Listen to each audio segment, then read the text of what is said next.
Good morning, everybody, or whatever time it is around the world where you are.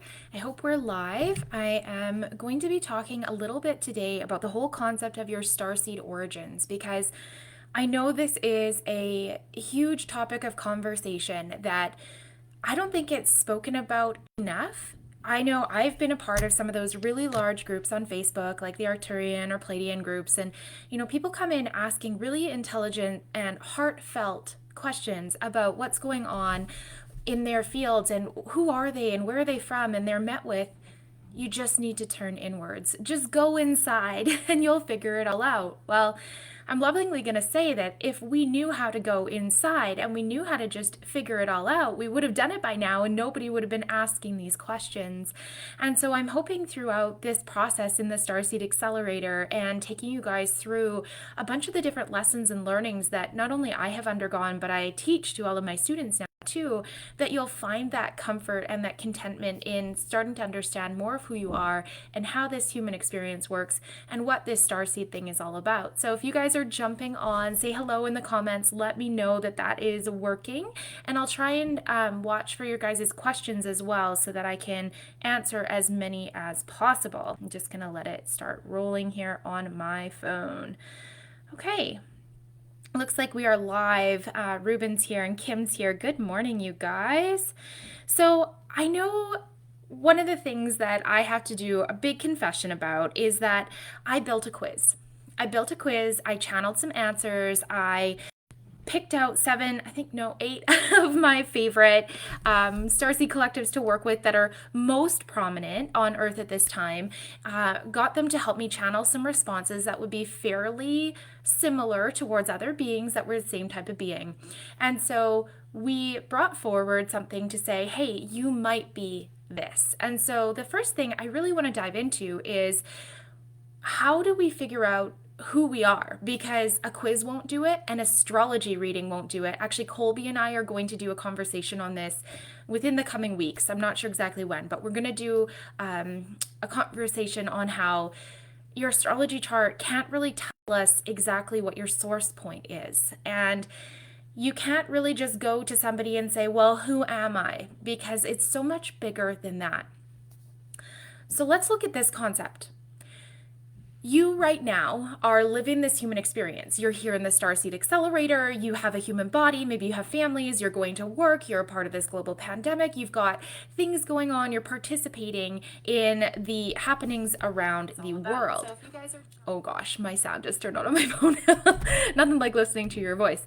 You are part of what's going on in this world. You're having this human experience. However, you're also having all of these awarenesses that there's more to this life than just this, that you might be more than just human. And so a lot of times what we start doing is we go, well, before I was human, I must have been this. And so a lot of people come to that conclusion like, oh, I'm a Syrian starseed and I was a Styrian and now I'm dropped into a human body, or I'm a Pleiadian and so now I'm a Pleiadian in a human body. Well, my loves, that's not exactly how it works. And so what I want to talk about is this idea that somebody brought up in the group about running parallel timelines. So parallel timelines are something that we don't really examine close enough and to the depth that would really help us understand where to go and what to do with them. But let's imagine it like this. I'm going to use a recent past life hypnosis regression session I did for a friend of mine to really put this into play for you.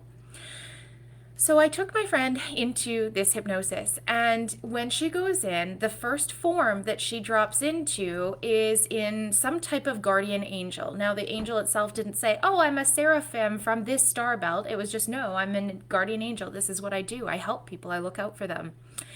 And as she's gaining awareness of the scenery around her, she starts noticing that it's like 1970, the 1980, maybe the 1990s.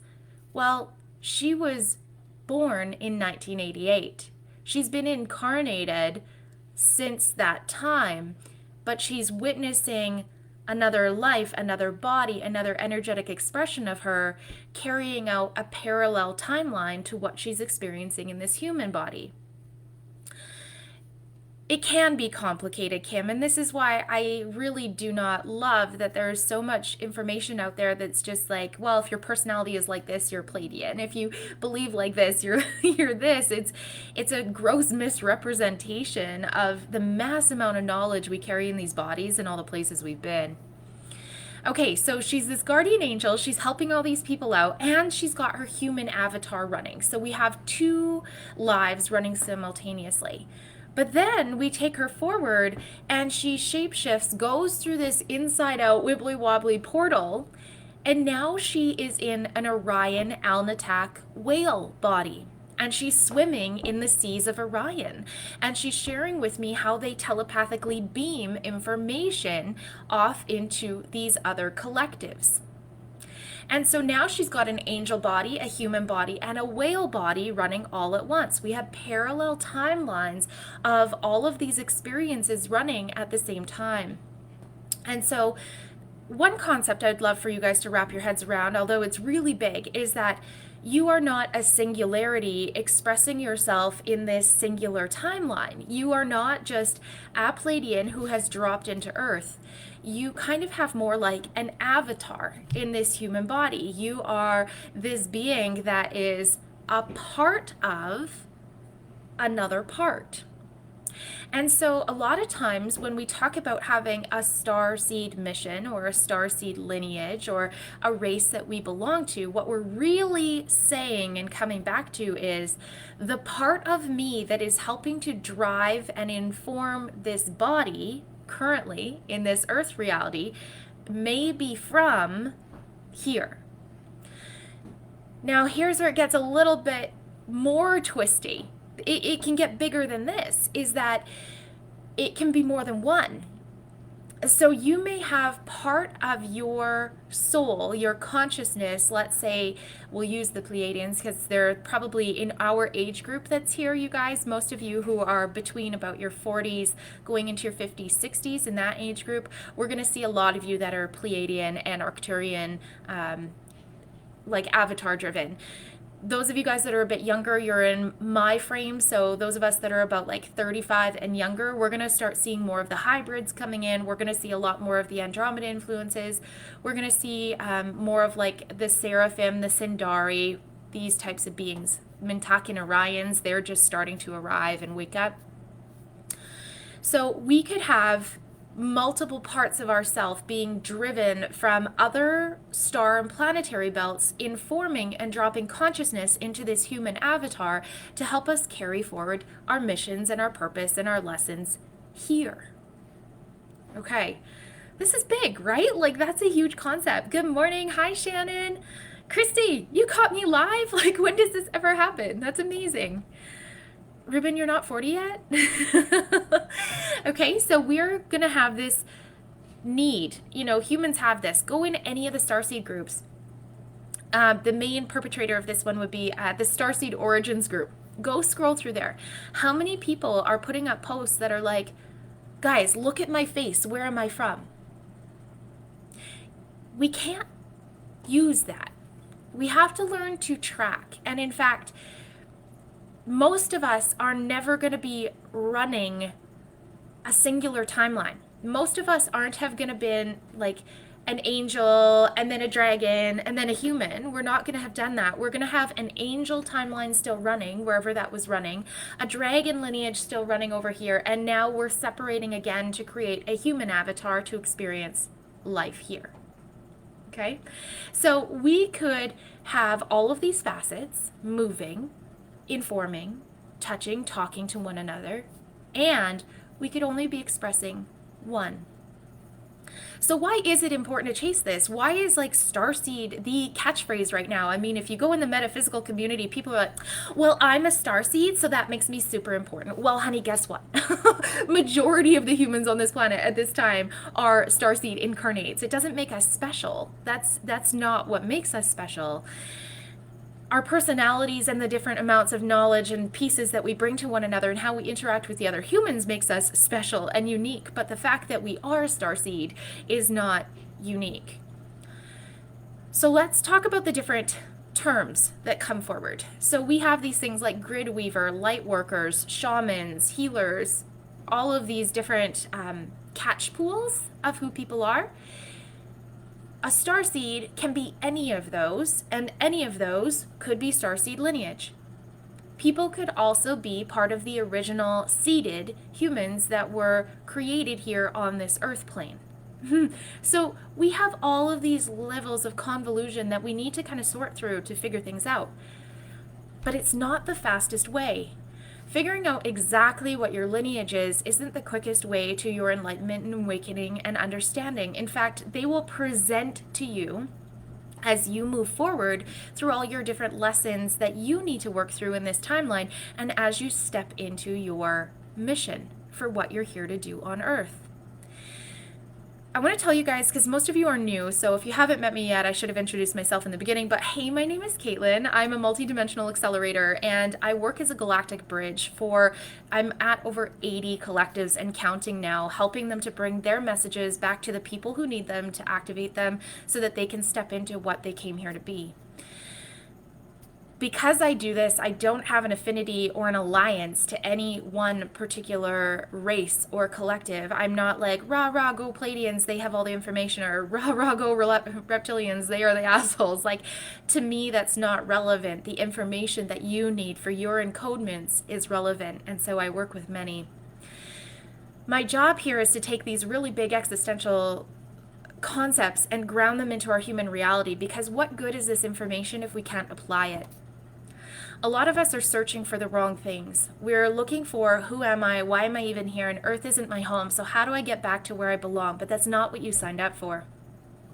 At some point, you would have made the choice to drop into this human experience because you were here to be a helper or a sharer. You were probably here because you wanted to bring what you knew or what you had trained in or how you had apprenticed and start sharing it to the humans that are caught in the haze.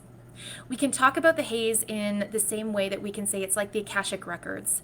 The Akashic records are this karmic cyclical debt that was implanted approximately 8,000 years ago in the human concept. It came in after Atlantis and Lemurian timelines.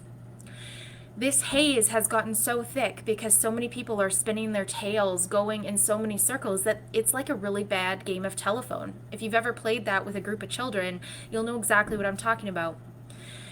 What's happened is that the original message has been passed on, shared, changed, distorted, diluted, moved so many times that there is no longer a truth point to it. It's hazy.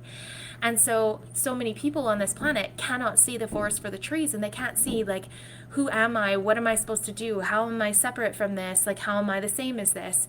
It's very confusing.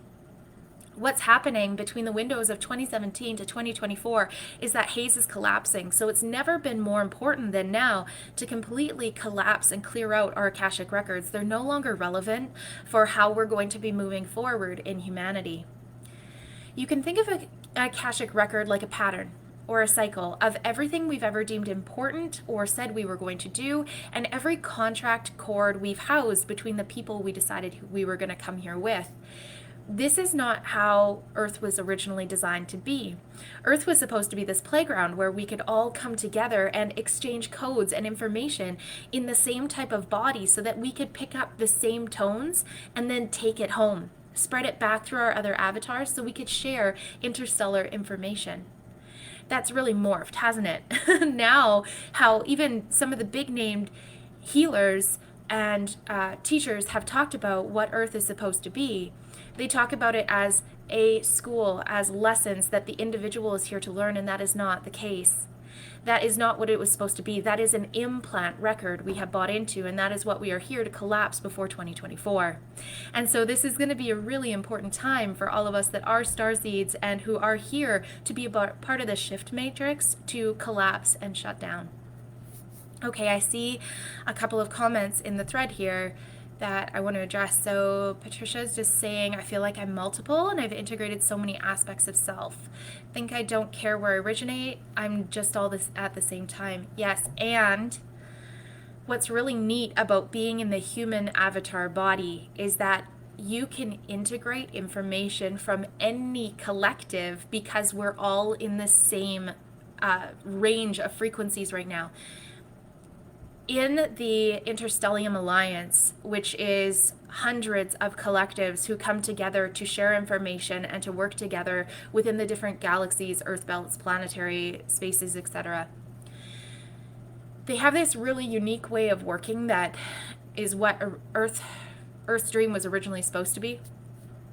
And so what they do is they've been trying to drop the tones through all collectives for a long time, and what was difficult was that the same languages weren't spoken, the same frequencies of usage for how their bodies, whether they're physical or in a light body, were not able to be relayed easily from one to the other, because there are planetary belts, there are races, like the Alnitak Orions are physical. They are not light bodies how we assume they are. Many of the Pleiadians, where they are physical, they are not light bodies. The transmissions that we receive are an aspect of a light body. But anyways, so now what's happened is we are on this earth plane. We're all in the same avatar body. We're all human.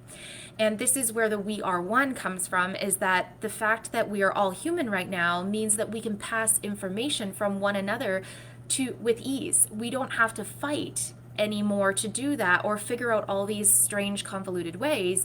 It's simply just a telepathic thought away. Whereas when we were in these other bodies in different frequency belts in different realms, it was not transmitting as quickly and efficiently as it was. And so we're coming back into that age where telepathy is going to be huge, telekinesis is going to be huge. You guys are going to be seeing these powers come on within yourselves in the coming days. It's going to be really fascinating, especially as we kind of cross out 2022, 23, 24. We're going to see a big rise in the number of people that have these extra abilities, but really they're innate to the human system. Christina, is a Starseed and a lightworker the same? I've been studying shamanism and really resonate with it. A Starseed is simply just saying that we have lineage that didn't start here. It's the understanding that my soul is seated here in a human avatar and that I am connected to other planets, realms, universes, galaxies, belts. A lightworker is just saying that we are playing with frequencies of sound and light to adjust, manipulate, and transmute energy here on planet Earth. And so a starseed could be that, and a light worker could be that. A light worker could also be a seated human who has picked up enough of the frequencies that have been coming in from all the culture bringers and all of the starseed drivers at any time, that now they are ready to share that and transmute it as well. So yes, they are the same. Roxanne, yeah, I go into channeling voice really quick now. I never used to. I would hold it back quite a bit, but I change it frequently. All of my students inside Healers Rising heard me do it for about an hour straight. We were transmuting ourselves back into ancient Egypt to look at this whole concept of the drivers and all of the magic that has transpired and what we're stepping in to be.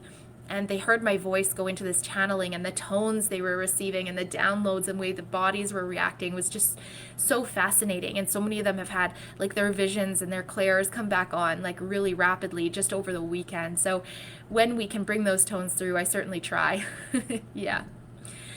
Allie, could you touch more on the information that we gain from incarnation if the earth is not a school? Why do many mediums who communicate with spirits say that earth is a school for our souls? Okay. Yes, so one of the things that has happened over centuries, this is not new, is that because information has gotten distilled and because we as humans have been reincarnating to the same patterns over and over and over again, it becomes really easy to create a false meaning of what we are doing and why we are doing it. And it becomes really easy to look at what is the individual's experience to this particular thing that we are experiencing. And so when we have mediums and shamans and Akashic records readers saying that we're here to learn these life lessons and that there are core life lessons that people come to learn, What they're not going behind in that consciousness is that these people have been stuck in the Akashic wheel for some time, and that they are literally contracted and bound to it, instead of going behind it and going, okay, when did this human get stuck into this timeline? What is the point of origin? And what contract do we need to collapse to get them out? They go, well, you haven't learned your lesson yet. You're back on Earth because you need to do X, Y, and Z. You've got to learn your lesson about narcissists, or how to stand on your own 2 feet, or how to love yourself. And while some of it is somewhat relevant, there are pieces that many of us as Starseed races come here to learn, like sharing and being a friend, having different experiences, being able to communicate with many different beings. The cycle part is the distortion. So if you are hearing about these things, what you would want to do is truth test it. Truth, is this a lesson I actually chose, or is this a karmic cycle I am stuck within that I need to figure out the point of origin to collapse? Yeah, that's my kitty Moana. She loves being here when I channel. So Earth School is not what we have necessarily been told. It is a distortion. There are parts of it that are true. The parts that are true so far in my experience, and you might have different lensing to bring to the table because I don't know everything. The parts that are true is that many of us have come here to learn from other races and species. So I myself maybe have come here because I wanted to learn from the Seraphim. Maybe I wanted to come and learn from the Sindari. Maybe I wanted to come and learn from the Asaigan or the Suspiri. Maybe you came here because you were like, I want to figure out what it's like to be in a different body than what I'm used to, and, have a specific start and end time. That could be true.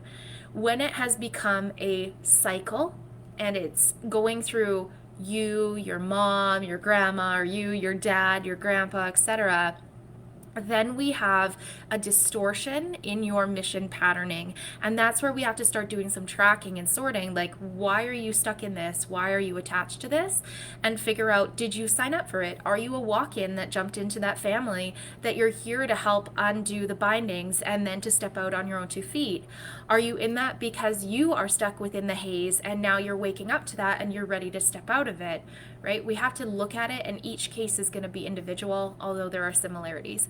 Ali, I hope that helped. Let me know in the comments if this takes you a little bit further or if your brain is still going. Okay. I want to learn, but unless you have money to pay, you can't learn how. So Kim, I want to talk about that one quickly. So currently, the way the Earth still operates is right now we still require a monetary exchange. And, well, partially untrue. There are some bypasses if you can apply yourself diligently to figure it out, but currently the Earth still requires a monetary exchange. And one of the pressures that has been put on many channelers, healers, and teachers is that people expect, because it's spiritual learnings, that we have to do these things completely for free and just receive energy and gratitude in return. The problem is that if the teacher is in stress or in dire straits because they are not safe in their home, in their food securities, etc., they cannot show up in their full embodiment to be able to teach. And so at this time, yes, money is still required as an exchange. The key is looking for what exchange is going to be required. So for example, one of the things I do with all of my students, because yes, I do charge $37 a month to teach full-time. So my students come in and I work with them every single month on these topics, and I charge $37. But one of the interesting things that happens is every single one of my students steps out of poverty. Why? Because they are now willing to be the frequency and play the game that is on Earth at this time. And when the game shifts, we will all shift with it. It doesn't make us a part of the grid or evil or any of those things. Those are all thought distortions and false realities. We need to collapse from false light grids that have been projected. But at this time, the way that most humans need to honor energetic exchanges is through a monetary currency. At some point, some of you guys will be able to rise up and you will be able to share information and do exchanges, but the Earth is not quite ready for that yet. It's coming. It's not here yet.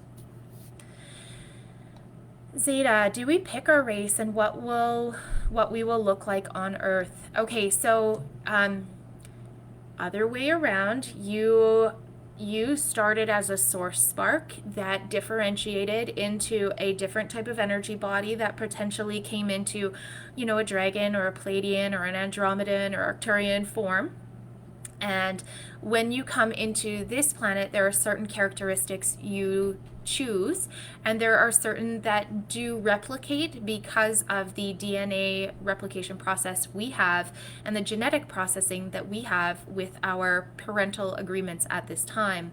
So, for example, when I came into this earth, I chose to be very blendy. I didn't want a body that felt out of reach. I didn't want beauty that would be like, oh my God, she's so pretty, so that people would have like those jealousy factors. Like, I wanted a very simple body, a simple face, a simple being to blend and be very similar to the majority of humans at this time.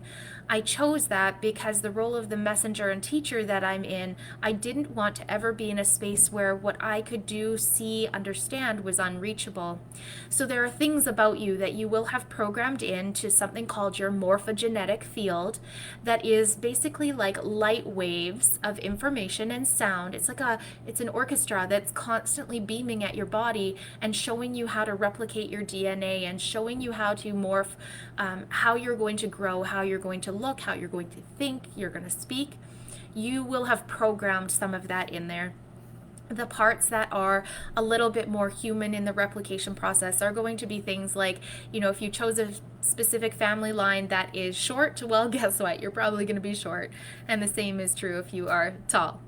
Yeah, I hope that answers that a little bit.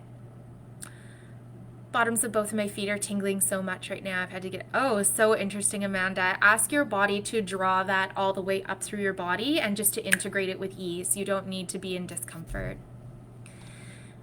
Christy, love this topic. One of the things coming through to me this past week is letting go of labels and being no one so that the possibilities of what I can create come through. Yes, and that's so important. So while there is absolutely value in starting to understand the little bit of the labels, like, so for example, when I first started all of this work, the very first race that ever approached me were Nordic Pleiadians. And when they came through, they gave me a data set that was so profound to me because I always thought I was going to be like the simple medium, the simple healer, like just doing this soul recall work, the shaman work, like going and retrieving these parts of self that were stuck in like the darkness. That's what I thought I was going to be. But when the Nordic Pleiadians came through and they brought me this information and they started showing me how to telepathically communicate with them, and they started going, well, you've been us, I went, oh, cool, I'm a Nordic Pleiadian. This makes sense. And what that identity did was give me the movement and the push to explore more of who they were and what I could do within that label. And so there is value to the identity game. We just don't want to get stuck on it. And then at the same time, once that lesson is integrated fully into this body, then what we need to do is unplug from that grid and go, okay, now what else do I need to pull from? What's the next lesson? Where do I go from here? That's kind of the game at this point is, this is a level of understanding of who I am. Great. We'll download, we'll integrate. All right, now what's next? And keep bouncing through, because the more you do this, the more information you get to share and the more multidimensional you'll become, the easier this life experience will be. Do I believe we are in a matrix? Parts of it. Yes. Parts of what we are experiencing is in a matrix. However, in multiple channelings now, our Earth is not that dissimilar to other Earths that other beings are experiencing, especially in the M galaxies. So there are planets like M65 and M43 that are very similar to what we experience, and so they do have incarnate life forms. The part that is matrixy is the Akashic records and the cyclical fields that we are stuck within.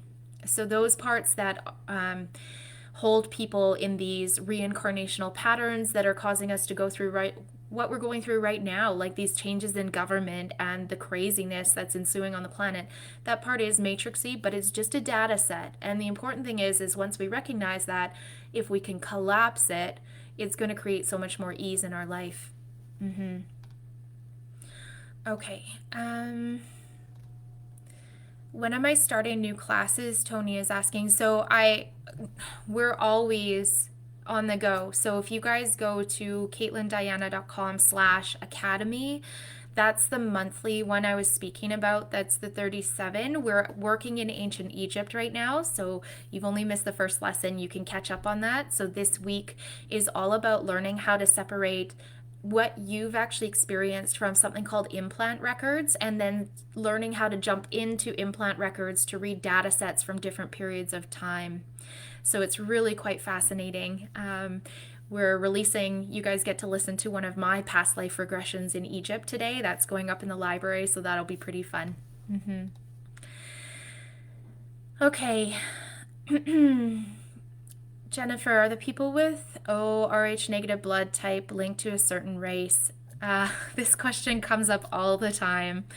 So originally, blood type was relevant. So when humans were originally seeded and when the hybridization projects were first begun, the blood types were a for sure indicator of lineages. So much mixing has come over time that it is no longer an indicator and it is no longer relevant. So blood types is one of those things that you can just be like, cool, this is what I am. Okay. Carol, I was just seeing you tagged a bunch of your friends, but they are not in this group yet. So if you want to invite them, I'm going to be inviting all the new members today so we can get them in here, and then you can tag them again in the video to listen if you'd like.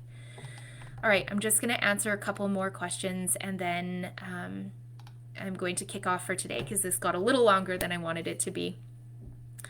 Kelly is saying it's so reassuring to be in company of others who remember that soul spark and other origins. I better need your assistance. Look for me in a messenger. Okay, so Kelly, right now my calendar is like full, so I'm not doing one-on-one sessions, but what you can do if you want extra help, I do have 2 members on my team at this time who have gone through my full training, like my initiation, and they're still working with me and they're really good at that. So I do have people that can help. The other thing is too, if you know it's something you need to learn or work on, then I can point you in the right direction. Okay, so let's wrap this up. We're going to be working a lot with many different collectives in this group over the next couple of weeks. And what I'm going to really ask each of you to do is, instead of looking at this from the perspective of which one am I, let's look at from the perspective of meeting a new friend, a new mentor, a new teacher, and you becoming the same for them. We're going to enter in this group into a space of what we call entangled hierarchy. I don't know if this is a term you guys have heard before, so I'm going to explain it really quickly. In a simple hierarchy, there is a teacher and there is the student, and the teacher is always above the student, and the student, no matter how far they go, will never reach the level of the teacher. This is how often we see our parenting relationships. So mom is always above child. I'm your mother, so I know better. Child never raises to the same level to see eye to eye as mother. In an entangled relationship, which is what we are coming back to on this earth plane, and this is what's happening in this portal period between 2017 and 2024, we are coming back into something called an entangled hierarchy. An entangled hierarchy is where in any given moment I may be your mentor and your teacher, but in the next moment you turn around and you bring me some new coding and information and you become mine. I am your healer, you are mine. It is a symbiotic relationship. We are constantly passing codes. There is no hierarchy, and it's all just about sharing data. In an entangled hierarchy, we are never making things completely wrong, but what we are doing is going into extreme discernment and pulling apart the layers so that we take out all distortion and we trade the codes that are actually authentic and true. And this is what I hope to really share with you guys over the coming weeks and coming months, is that we have this ability to come back within these human bodies without a lot of outside influence to what is actually source, spark, truth, and what's actually going to get us through this next level of evolution. So this is what we're going to work on. All right, my loves, I'm going to kick off for today, but if you have any other questions, please post them in the Starseed group. I'm always watching to see what you guys are talking about, and I will create more videos over time. If you have not yet, you are welcome to invite any of your other friends who this is really in alignment with what they want to explore and know and heal. And if there's anything else, of course, you guys post a comment in the group, send a message on the business page, and myself or my team will help you guys out the best we can. All right, have an amazing day, and I will see you guys all next time.